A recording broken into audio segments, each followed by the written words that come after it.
May papakita akong bara sa inyo. Ito, tingnan nyo ha. Ayan. Ayan.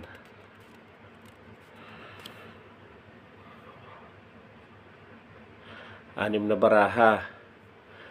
Ngayon, manghula ka ng isa dyan. Tandaan mo yung hinulaan mo. Hindi lang isang beses, dalawang beses, tatlong beses mo pag-isipan. Yung baraha na hulaan mo. Isa lang. Di pwedeng dalawa. Nilagay mo sa utak mo yung napili mong baraha.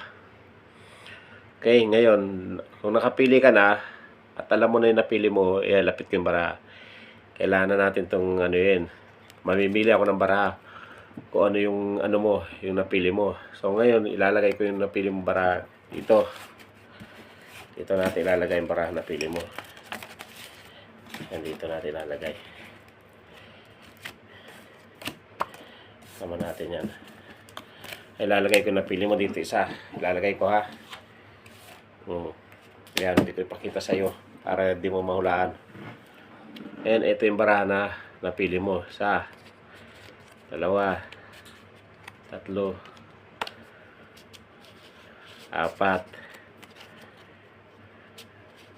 Baliktad pala yung hila ko.